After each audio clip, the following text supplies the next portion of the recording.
Olá, pessoal! Estamos em mais um episódio do nosso Jornal Regional e hoje nós vamos falar sobre treinamento em anestesia regional e residência médica. Eu sou Natália Moretti. E eu sou Elaine Martins e hoje nós temos 3 convidados muito especiais. São 3 médicos anestesiologistas, né, que fazem formação e tiveram um treinamento em anestesia regional de alguma forma, experiências diferentes. Primeiro eu vou falar do Pedro. O Pedro eu conheci na vida mesmo, né, Pedro? De várias experiências. Em relação à formação do Pedro, ele fez medicina na Faculdade de Medicina de Teresópolis, que hoje em dia ele está como médico de dor lá de Teresópolis. Fez anestesiologia no Instituto Nacional do Câncer, no INCA, no Rio de Janeiro, uma bela formação de anestesia regional, experiência diferente que a gente vai trabalhar em cima e perguntar um pouquinho mais sobre isso. Residência em Medicina da Dor pela Escola Paulista, pela Unifesp, e Fellowship de Intervenção em Dor pelo Simpem Instituto Regenerador. A outra convidada queridíssima, que é a Rebeca. A Rebeca também tem experiências diferentes que vai compartilhar com a gente, inclusive um internship de anestesia regional pelo Hospital Special Surgery. Se eu não me engano, é um dos maiores hospitais de ortopedia dos Estados Unidos. Primeiro lugar no mundo. Exato. Em ortopedia. Isso é uma experiência que é importante saber o que a gente pode compartilhar disso e como eles fazem o treinamento das pessoas em relação à anestesia regional lá. Sim. Além disso, Rebeca, você fez medicina em Universidade Federal da Bahia, que hoje em dia você trabalha lá, né, como anestesiologista. A Bahia ganhou uma grande anestesista e fez anestesiologia pelo Hospital Sírio-Libanês em São Paulo, pelo CET, né, Serviços Médicos de Anestesia. É instrutora, é professora como a Bia, que está aqui, nossa correspondente, né, Bia, e a correspondente dolorosa, que fez a mesma formação em relação à residência médica de anestesia regional com Pedro Paulo Kimachi. As duas fizeram e agora eu apresento a Bia. A Bia fez anestesiologia, né, e na verdade a medicina em Pernambuco, então uma pernambucana aqui, junto com anestesia pelo Hospital Sírio-Libanês com a Rebeca e comigo também. Eu sou uma pepete como vocês duas. E agora faz residência em dor na Universidade de São Paulo e ela vai compartilhar, inclusive, a importância em relação a formação dela em anestesia regional, que contribuiu para ela hoje estar como residente em dor, porque o ultrassom para dor, ele vem com uma grande ferramenta. A gente fala que é o estetoscópio do médico, do ortopedista e principalmente do médico de dor. Mas será que a formação dela teve importância nisso? Então, assim, primeiro, obrigada por estarem aqui. E a gente tem muitas perguntas, né, Nath, para fazer para eles em relação à formação. Exatamente. A primeira coisa que eu quero saber de vocês, e a gente pode definir a mesma ordem para dar a resposta, é porque a gente sabe, para mim, eu tenho vários professores que influenciaram nas minhas escolhas. Sim. Não só professores, como experiências que eu tive na residência ou que eu não tive. Então, até experiências que eu não tive me fizeram me aprofundar, por exemplo, na anestesia regional. Então, a Nath é também uma pepete, tá, gente? Ela fez uma das primeiras turmas a primeira. Exato. E eu queria saber de vocês, por que vocês resolveram, ou qual foi o estímulo da residência, ou a falta de estímulo para se aprofundar em anestesia regional e como isso impactou na carreira de vocês? Então, eu posso começar falando, né?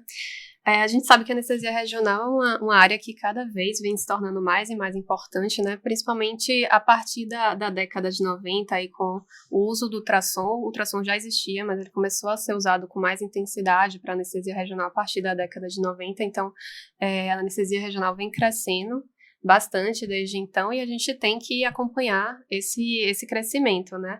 E hoje já se sabe, principalmente depois dos protocolos ERAS, ACERTO aqui no Brasil, que a anestesia regional vem contribuindo bastante para o paciente na redução dos scores de dor pós-operatórios, também na redução do uso de opioides no intraoperatório, e, consequentemente, também na redução dos efeitos colaterais, né, dos opioides.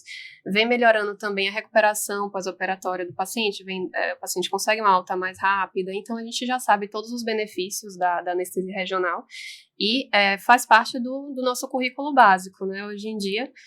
E um dos artigos até que vocês trouxeram, ele fala do consenso de Delphi, que foi uma reunião que foi feita lá na Itália e trouxe os 22 procedimentos, né, as 22 técnicas de anestesia regional mais importantes para para que o residente saia com a sua formação, pelo menos básica, em anestesia regional, né? Inclui aí os bloqueios de plexo braquial, alguns bloqueios faciais, como o TAP, aí os bloqueios de membros inferiores, como o ciático, femoral, o safeno, enfim, a gente precisa ter essa formação básica e, por interesse próprio também, eu comecei a buscar um pouco mais um aprofundamento nessa área. Perfeito. Eu fiz a formação, como a doutora Elaine falou, no Hospital do Câncer, um hospital oncológico, no qual a gente tem contato diário com o sofrimento do paciente que está à nossa frente. E a gente tem uma ideia, como médico, uma ideia legal de que aliviar a dor faz parte, né, do papel de quem está cuidando de alguém. Mas quando você vai de fato, você tem alguém ali na sua frente sofrendo por todo o contexto, a família também, né, envolvida na história, e você traz o alívio da dor física do paciente, você vê que, de fato, você consegue impactar, né, na vida de alguém o papel importante que é o manejo da dor. E aí a anestesia regional, ela entra nesse emaranhado de coisas que o médico da dor precisa saber, precisa dominar, né? O ultrassom, dentre eles, uma das coisas mais importantes. E aí eu tive a sorte de ter algumas pessoas na minha formação, como a Natália, Bianca, a doutora Grace, que desde o início, da metade do R1 para o R2, a gente tinha um contato ali quase diário, né, de alguma forma, com a medicina da dor. E aquilo me expandiu o olhar, e agradeço muito, de entender a importância, né, que é você poder trazer o alívio para alguém, ainda mais num contexto oncológico.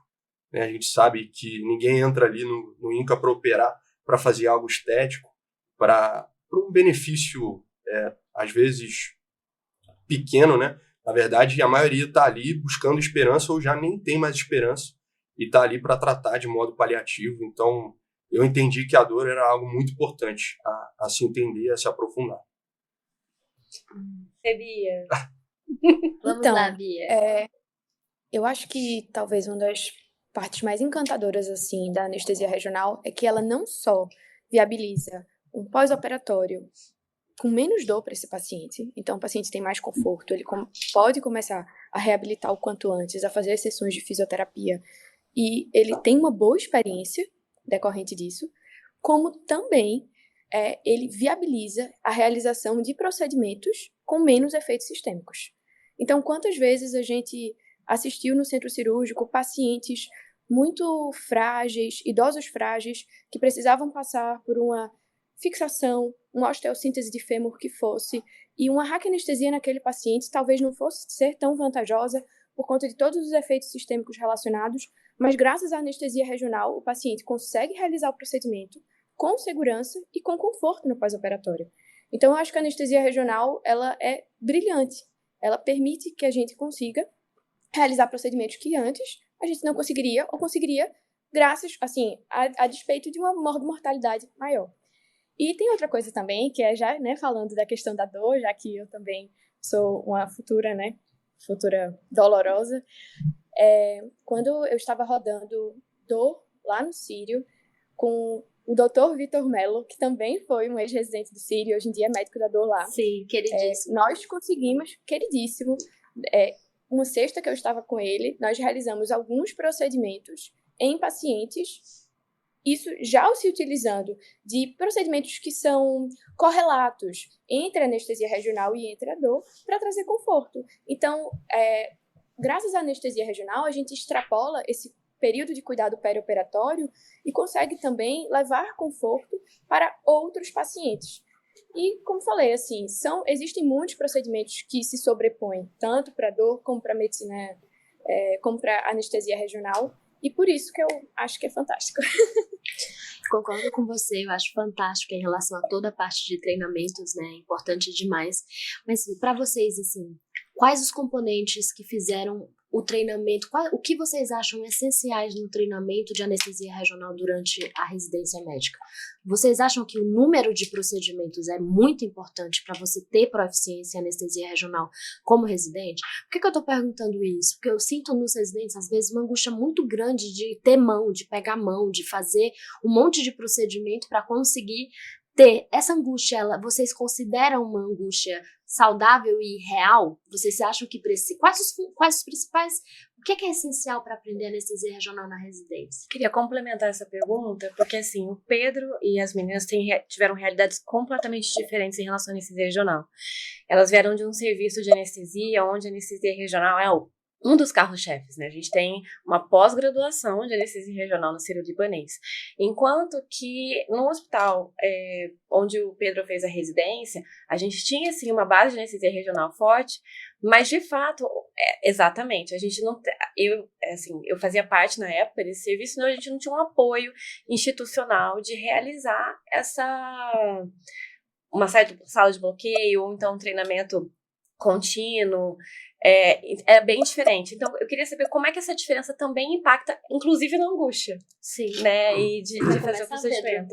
As meninas complementam com a experiência semelhante, né, da residência depois. Então, respondendo à primeira pergunta, a quantidade de paciente é importante? Sim. E dá para entender essa angústia. Eu passei por isso, todos os meus colegas passaram. Só que quando a gente vai olhar de fato, o que a quantidade ela tem de importante, ao meu ver, é habilidade técnica, manual, motora, de você alinhar o probe com a agulha. Quanto mais repetições eu fizer, melhor eu fico. Não necessariamente no paciente, né? A gente pode falar disso depois. A gente tem formas de simular isso sem expor o paciente, né? Ainda mais no início da curva de aprendizagem. E uma coisa interessante, eu acho, que é o conhecimento da sonoanatomia. E aí um dos artigos que, quando a gente vai ler sobre anestesia regional e aprendizagem, ele pega, através de uma tecnologia específica, a frequência com que o anestesista bate o olho em certo ponto da imagem, né? E aí ele traz, por exemplo, o supraclavicular. A gente tende a olhar para aquela coisa pulsando preta, que depois a gente vai entender que é artéria, e olha para o tal do cacho de uva, o corner pocket, e aí quanto mais a gente vai fazendo, a gente vai tendo uma abertura de olho. A gente vê depois, tem uma certa musculatura aqui que a gente tem que saber também, que passa o nervo por baixo. Se eu escaneio uma avó de 80 anos e um paciente jovem, a ecogenicidade é diferente, a espessura é diferente. Tem um paciente que passa uma artéria aqui, e eu vi alguém ligando um Doppler, eu nunca tinha ligado o Doppler. Então, isso você vai pegando com a repetição. Tem coisas que eu acho que elas não precisam se passar pela repetição. Você vendo alguém mais experiente fazendo, né, utilizando de recursos tecnológicos, a gente consegue abreviar. E aí, falando sobre a via de aprendizagem. Eu vim de um hospital que, por exemplo, 90% das pessoas vão fazer um TAP ou um femoral como primeira aprendizagem. Se eu falar que o meu primeiro bloqueio que eu vi, não que eu fiz, foi um paravertebral, as pessoas vão falar, eu acho que você está pulando etapa. Mas a minha realidade foi diferente. Então, a curva de aprendizagem eu demorei mais, eu tive que ver mais até botar a mão de fato para fazer o bloqueio. E eu fui rodar no Instituto de Ortopedia só no meu R2 e no R3 eu fui rodar fora também, consegui fazer mais anestesia regional, mas eu tive uma curva de aprendizagem diferente. O que a gente tinha lá era o recurso de ter certos professores que ensinavam a gente, né, a parte do ultrassom, não só para anestesia regional, mas na época a gente tinha algumas aulas de flash e tudo. Querendo ou não, isso dava uma familiaridade aos poucos com a imagem do ultrassom, que para mim, antes de entrar na residência, era totalmente desconhecida. Pedro, você falou uma coisa importante, que como professora, a gente faz isso nem assim, e com base em estudos até de neurociência. Quando você faz um bloqueio sempre do mesmo jeito, sempre com a mesma lateralidade, exemplo, a agulha vir da esquerda para a direita, a imagem do supra, botar sempre a artéria do lado direito. Qual a importância disso? Pela repetição, e o cérebro ele vai começando a fazer memórias ecográficas das imagens para você ter proficiência. E quanto mais você fizer do mesmo jeito, padronizado, você consegue performar mais rapidamente. Então, isso já tem trabalhos falando exatamente dessa importância de como professora a gente auxiliar nessa curva ser mais rápida, né? E aí eu vou voltar, desculpa, eu já vou te dar a palavra, numa coisa que eu falo sempre. Protocolo institucional é extremamente importante. Quando você institui que todo mundo vai fazer daquela forma, claro, sim, a gente sempre vai ter exceção. Fazer isso, né? A gente vai, óbvio que a gente vai ter exceções. Mas as exceções elas precisam ser pensadas. Mas quando a gente institui, nós vamos fazer assim, todo mundo coloca do lado direito. A gente facilita muito o aprendizado do residente. Sim, Não o nosso, que já está um pouco Sim. mais consolidado, mas o da pessoa em formação. Perfeito. Uhum. Tem uns artigos que até o Pedro citou também, que fala muito bem sobre essa parte do que é essencial no treinamento, né, do anestesiologista.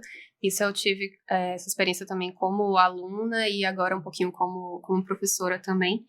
E ele traz um passo a passo, que é, primeiro, você tem que ter o conhecimento teórico, né, da anatomia, da ultrassonografia também, e ver, primeiro, observar colegas mais experientes realizando aquele bloqueio para você ter um passo a passo, né, ter um modelo mental de como que você vai fazer. E aí, em seguida, aquele professor ele vai destrinchar aquela habilidade mais complexa em vários pequenas habilidades, né, para que seja mais fácil, vai decompor aquela tarefa para que seja mais fácil do residente realizar.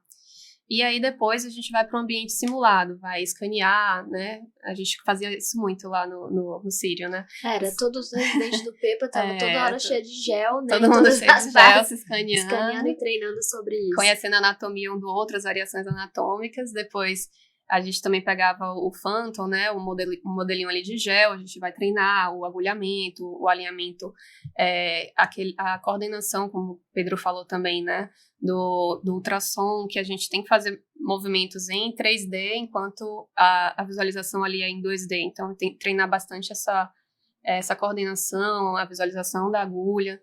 E aí, então, por último, a gente vai para a prática clínica, para fazer no paciente mesmo, de forma supervisionada, né? Até pela segurança mesmo do paciente. E, enfim, depois disso ainda tem a questão do feedback, que a gente pode pedir para o nosso supervisor, né? Que seria o feedback externo, que é importante também que ele forneça tanto o que precisa aperfeiçoar, como também o que foi bom ali para te estimular, né, a continuar fazendo daquela forma. E o feedback interno, você ter a autocrítica depois e pensar o que é que eu posso melhorar. E isso é um passo a passo, eu acho que não só na anestesia regional, mas para aprender qualquer habilidade prática mesmo, né? Tem até um organograma do Nizora, né? Sobre treinamento, que ele fala exatamente o que você trouxe pra gente agora. Uhum. O treinamento e a gente, para estruturação de cursos, que eu já fiz algumas estruturações, você tem que seguir esse passo a passo, porque é didático. A didática é importante. E Beatriz, querida, o que você acha, então, que é essencial para o treinamento em anestesia regional? Quais foram os desafios, né, em relação a isso? Eu concordo em gênero, número e grau com o que os meus colegas falaram.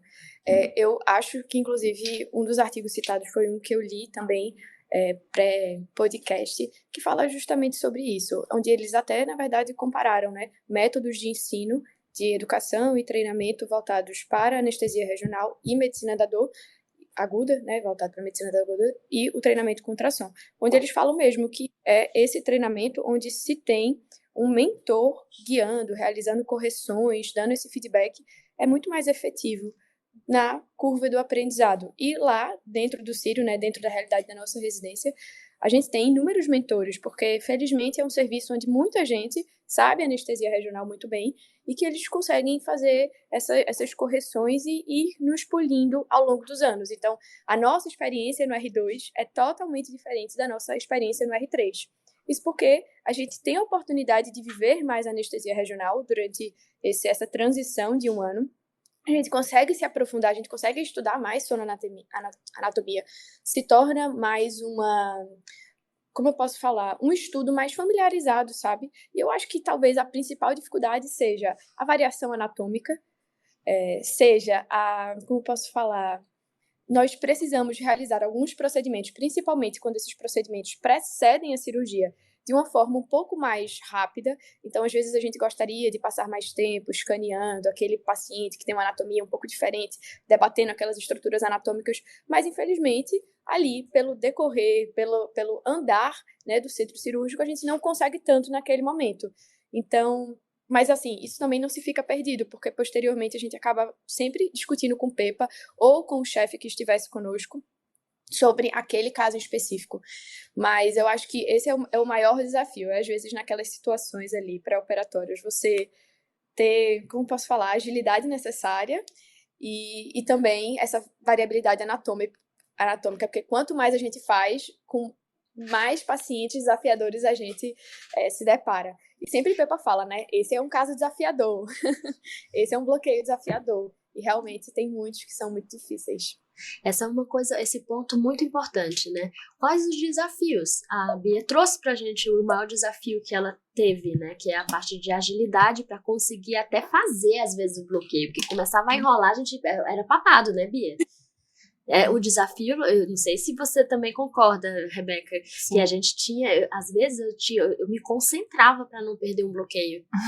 É porque lá a nossa formação era assim, era tipo, tinha que ser de primeira, né? Tinha que ser de primeira, o desafio, né, que a gente ia falar sobre isso. Você concorda que o desafio, ou você tinha outros desafios, que a gente depois pergunta pro Pedro se ele tinha esse mesmo desafio que a gente tinha no hospital, que tinha que tudo ser perfeito, né? Tem esses desafios comportamentais, né? Também de lidar com o cirurgião, de ter que ser rápido, de ter um tempo de rotatividade de sala baixo. Então, a gente tem que ser ágil ao mesmo tempo que a gente está aprendendo ainda, está aperfeiçoando e tem que ser ágil. E tem os desafios técnicos que também entram aí na agilidade, né? Por exemplo, como traz um dos artigos também da Regional Anesthesia and Pain Medicine, eles falam que os principais desafios encontrados técnicos, né, pelos alunos foram a questão do alinhamento da agulha, que a gente estava falando, né? Então, é um feixe muito fino do ultrassom que a gente tem que conseguir alinhar ali com a agulha.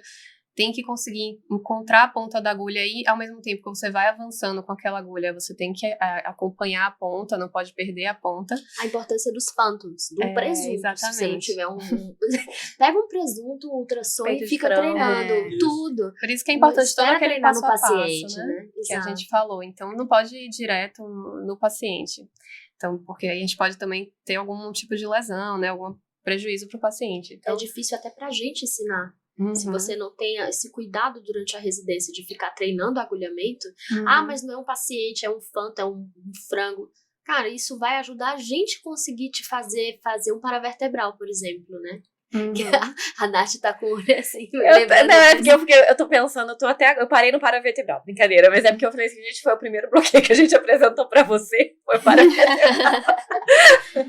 É desafiador, os seus desafios, não, Pedro. Não é olha aí, o desafio do Pedro, ele já falou. Sem querer, né, eu estava lá e eu fui apresentado, não foi de propósito. Mas você já foi o desafio já foi de um o hospital desafio, né? completo. Já foi. De alta complexidade, né? De um eu acho que o meu desafio não foi nem esse tempo que vocês viveram num hospital particular. Lá a gente tinha uma certa tranquilidade, porque já era bem sedimentada essa questão de um ambiente acadêmico. Mesmo no INTO, eu não via essa pressa, como no hospital particular, mas ao mesmo tempo a curva de aprendizagem foram bloqueios que a gente considera de alto grau de dificuldade. Então foram desafios diferentes. Sim, são particularidades, né? Cada hospital sempre tem suas particularidades de treinamento em si. E aí vai a pergunta e, na verdade, a diferente experiência da Rebeca. Rebeca, o que te levou a fazer foi o interesse em aprofundar a anestesia regional ou conhecer um serviço diferente, com propostas diferentes para trazer para o Brasil? Qual foi o seu objetivo e o que você viu de diferente no treinamento do Special Surgery, né? Que é um dos maiores hospitais. Sim, eu acho que foram as duas né? coisas. Isso, em Nova York. Tanto aprofundar um pouco mais o conhecimento, como também ver o funcionamento de um outro serviço, né? Porque quem acompanhei foi o Henrique Goitzolo lá, ele é chefe da anestesia regional no HSS, é peruano, na verdade, né? Legal. Depois veio aqui para o Brasil para fazer faculdade, depois foi para lá, para Nova York, para fazer residência. E ele lutou bastante, assim, a gente sabe que não é fácil, né, o processo de entrar lá na anestesia regional, então eu aprendi bastante com ele de vida também, não só de anestesia. E foi uma experiência bem enriquecedora, mas enfim. Em relação aos bloqueios lá, os que são realizados não são muito diferentes do que a gente costuma realizar aqui no Brasil, mas eu acho que é mais a combinação desses bloqueios que é diferente, sabe? E a rotatividade de sala, o giro de sala, tudo também tem uma pressão muito grande, como tem aqui no nosso serviço de particular. Então, eles também têm que ter uma habilidade muito, muito grande para realizar esses bloqueios. Um exemplo de uma combinação diferente de bloqueio que eu vi lá foi para artroplastia total de joelho, que aqui a gente costuma fazer muito canal dos adutores com IPEC, né? E às vezes geralmente passa um catéter no canal. Lá eles fazem o IPEC, fazem o canal, não passam o catéter na maioria dos pacientes, depois eu vou falar como que eles fazem para selecionar esses pacientes, né? Fazem geniculares, os 3, né, menos o látero inferior, né, que tem bloqueio motor, o cutâneo femoral anterior e o vasto intermédio, então combinam vários bloqueios para ter uma melhor analgesia, porque eles selecionam alguns pacientes para passar o catéter, eles não vão passar em todo mundo, então eles têm que garantir uma analgesia boa para esses pacientes. Os pacientes que eles selecionam, eles têm um questionário lá, que eu achei bem legal também, que dava para ser até implementado. Na verdade, já tem validação aqui no Brasil, que é o PCS, que é o Pain Catastrophizing Scale, ou seja, é um questionário que avalia quanto que aquele paciente catastrofiza a dor, né? E aí, se for alta a pontuação daquele paciente, aí eles vão passar o catéter. E o interessante é que mesmo passando o catéter, o paciente é liberado para casa, tem alta precoce em até 24 horas, geralmente, dependendo das comorbidades também. Mas ele vai com a bombinha de PCA para casa e consegue fazer fisioterapia em casa. Então, assim, essa outra rotina eu pude absorver. Individualização, né? Exatamente, você individualiza mais, né, a cada paciente, não é uma coisa muito engessada. Então, foram várias pequenas diferenças que eu fui absorvendo. Algumas coisas dá para implementar aqui no Brasil, outras, pelo custo também, a gente não consegue, né, ter uma bombinha de PCA para o paciente Sim. levar para casa, até mesmo no Sírio. Acho que é um pouco difícil.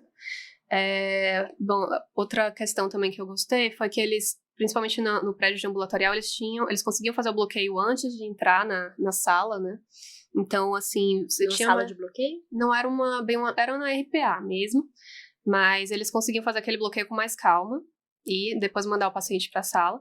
E quando o bloqueio era feito no final, também eles podiam fazer na sala de RPA. Então, isso agilizava também a troca de sala, né? A limpeza da sala era bem... Tem uma pessoa, um anestesista, um médico anestesista nessa sala, é uma pergunta, direcionado para fazer esses bloqueios, né? A pessoa não tem que sair da sala. Exato. Isso é muito interessante, porque isso foi uma coisa que eu vivi lá no Canadá também. Então, tem uma pré-sala, que não necessariamente é uma sala de bloqueio. Essa sala, o paciente ele é recebido ali e ele volta para ali, às vezes até para o mesmo leito, dependendo da velocidade da cirurgia. Então, a partir do momento que ele é recebido, o paciente ele entra na sala para ser anestesiado. E quando eu digo anestesiado e sedado, é anestesia geral, porque até a RAC ele recebe nessa pré-sala. Então, isso é um desafio, porque assim, pra gente seria muito mais barato fazer isso. A gente aumentaria o giro de sala, terminaria as salas antes, facilita treinamento. A gente acaba antes, porque você não ocupa a sala fazendo isso, né? Então, a sala cirúrgica, ela fica menos tempo ociosa, tanto no privado como público. E uma coisa interessante, porque uma vez eu estava falando com uns amigos americanos sobre o giro de sala. E eu falei, poxa, às vezes o giro de sala, a gente às vezes espera 1 hora e meia o giro de sala. Aí ele, mas isso provavelmente é um hospital público, né? Nenhum hospital particular vai fazer isso. Eu falei, Faz. O que vocês estão falando é, na verdade, um ponto que a Nath e eu, a gente conversa muito. O quanto que nós, como médicos, precisamos ver fundamentalmente custo-benefício das nossas atitudes, né, no Brasil eu acho que ainda está engateando para isso, da gente conseguir fazer o value-based care, né, de tudo que possa ter de complementação para valores dentro do hospital. E existem alguns hospitais que fazem isso, mas a maioria não é essa a realidade. Você vê custo das coisas e ajudar e medir isso para conseguir fazer mudanças e fomentar mudanças. A Nath fala muito isso. Né? Porque uma coisa interessante que eu percebo de diferente, né? Porque quando essa experiência de ficar um tempo num hospital, ele foi eleito o 3º melhor hospital do mundo, e a gente tem muito menos burocracias, ele é muito mais rotineiro, que eu digo de passo a passo, né? Então as pessoas cumprem mais protocolos, porém é muito mais fluido. Então eu fiquei pensando, a gente cumpre menos protocolos e é menos fluido. E por que isso acontece? Porque você não tem um gestor fora do centro cirúrgico. O gestor, ele tá dentro. Então, a pessoa que faz parte da gestão, ela é a pessoa que trabalha. Então, ela chega, trabalhei, então, olha, eu vou pensar nesse fluxo. Ela dita o fluxo, né, obviamente por um outro conselho, e aquilo é aprovado. Porque a pessoa, a pessoa que faz parte do fluxo, ela tem que implementar, ela tem que ter liberdade para implementar, e o que a gente não tem aqui. Olha, uma coisa que eu também vou defender o Pepinha nesse ponto. O que ele tentou já de fazer uma sala de bloqueio é, assim, surreal. E tem uma resistência absurda. Sim. É uma resistência, inclusive, dos próprios anestesistas, porque passar o paciente anestesiado no meio do hospital, todo ventilando e tudo, o pessoal falou, o que estão inventando, sabe? Mas, assim, é custo, é rotação de sala, isso é dinheiro. E uma coisa importante, então, que a gente pode direcionar também para Maria Beatriz, o que é, assim, todo esse contexto de formação e tudo, a gente direcionou as particularidades do Pedro e da Rebeca e das experiências. Agora a gente vai puxar um pouco o pé para o lado doloroso, né, que a gente tem que pensar isso, né, assim, Beatriz, o que te fez, você acha que a sua formação, né, te fez impacto e faz diferença na sua formação de dor, por exemplo? Me fala as particularidades disso em relação à sua formação de dor, porque hoje você é residente da USP de dor, né? Você lutou um pouquinho para isso. Então, assim, você considera que o fato da disciplina de dor, por exemplo, está associada à anestesia? Só tem anestesista na formação de dor? Você acha que... Porque, assim, no Círio, a formação de dor, ela é vinculada à anestesia. Acaba que é como se fosse uma continuidade de aprofundamento de anestesia regional para dor e ultrassom. Você considera isso? Você leu algum paper sobre isso em relação a serviço C da anestesia? Vocês conversam com outras especialidades? Me fala um pouquinho das suas particularidades e como é a residência de dor também, né? Então, eu fui até atrás de artigos científicos que falassem sobre isso, e tem um estudo que foi feito nos Estados Unidos com as residências de dor lá, e são mais ou menos 120, 130 residências em dor nos Estados Unidos, onde a maioria dessas residências são vinculadas a departamentos de anestesiologia. E por conta disso, a maior parte dos residentes em dor nos Estados Unidos, por esse estudo, são anestesistas, depois seguido por fisiatras. Então, assim, querendo ou não, existem, como eu falei, muitas similaridades quando a gente fala de escaneamento. As noções de sonoanatomia acabam sendo as mesmas, então a gente já chega na residência com uma bagagem, e isso ajuda. Então, eu tenho outros colegas, porque a residência de dor, a gente tem diversas especialidades, e cada um tem pontos fortes e pontos fracos dependendo da sua formação. E a gente precisa se adaptar a esse novo currículo da dor. Porque da mesma forma como os meus colegas que fizeram neurologia, que fizeram fisiatria, eles entram com maior facilidade em alguns assuntos, eles entram com maior dificuldade em outros. E eu também, a mesma coisa. Eu fiz anestesiologia, então eu entrei com a maior familiaridade da sonoanatomia, mas entrei com uma maior dificuldade para outros tópicos. Por exemplo, vou trazer aqui, não tem nem a ver com anestesia regional nem nada, mas voltar a realizar exames físicos voltados para grandes articulações e aprender todos aqueles exames específicos, aqueles testes, é uma dificuldade que eu venho enfrentando hoje em dia, e é natural, né? Como cada um vem de uma especialidade, esses desafios são comuns a todos. Mas, com certeza, essa experiência veio muito a agregar a minha prática dentro da residência, e outro estudo, né, falou sobre a visão dos chefes das residências quando eles estão escolhendo esses residentes. E um dos pontos que foi visto nesse estudo é, por exemplo, experiência com ultrassom. O quanto isso pesa na hora de escolher um candidato.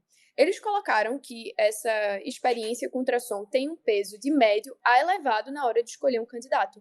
Isso porque o currículo já pede isso. Então, querendo ou não, tanto por parte dos chefes das residências dos Estados Unidos, como pelo perfil de como é o currículo, acaba facilitando a nossa vida, né, de nós anestesistas que optamos por fazer. E é isso, assim, eu realmente sou muito feliz por ter escolhido anestesiologia para seguir o caminho da dor, e se eu precisasse escolher novamente, eu escolheria por esses motivos e outros, sabe? Então, ajuda muito. Bom, eu acho que a gente, para finalizar, para fazer um resumo final, a residência, a formação, o ter pessoas qualificadas dentro do hospital, ela com certeza influenciou em todas as escolhas de vocês até agora, né? Então, isso acho que vale para todas as áreas, porque talvez se a gente tivesse, por exemplo, o grupo de POCOS, o grupo de regional, o grupo de dor aguda, o grupo de dor crônica, talvez a gente pudesse influenciar muito mais pessoas a seguir subespecialidades da anestesia, que eu acho que ela é fundamental a gente se dividir em subespecialidades. E eu queria muito agradecer a troca de experiência de todos vocês. Acho que eu aprendi muito até ouvindo vocês falarem, então eu adorei muito ter vocês aqui. Muito obrigada. E eu queria agradecer a presença de vocês, assim, foi um encontro muito querido, e a troca de conhecimento, eu acho que foi o podcast com mais gente, né, Nath? Então, assim, fantástico, a gente vai fazer de novo, porque, assim, eu adorei discutir e ter a experiência de vocês aqui para contribuir para o nosso podcast. Bom, eu agradeço todo mundo que está aqui, presente nessa mesa ou fora, de alguma forma fez parte da minha formação, e eu acredito que a formação de verdade, ela parte de uma coisa chamada educação contínua, né? A gente não para por aqui. Fez residência, fez fellow, mas e aí? As coisas vão se atualizando, a gente tem que estar sempre correndo atrás disso, então eu espero ter vocês por perto por mais tempo possível na minha formação. Queria agradecer também, foi uma honra estar aqui, ter sido convidada por pessoas que eu considero exemplos para mim na anestesia regional, e dividir todo esse conhecimento também foi super legal, muito obrigada. Obrigada, e... Eu só tenho a agradecer por não só a oportunidade de ter aprendido com vocês ao longo desses meus anos na minha formação, na minha trajetória, e também, mais uma vez, por estar aqui, podendo, enfim, ouvir tantas experiências fantásticas, ouvir tantos pontos de vista e também tantos fatos, né? Porque essa discussão, apesar da gente trazer um pouco da nossa experiência, ela foi muito bem embasada. E isso é fantástico. Muito obrigada, mais uma vez. Ai,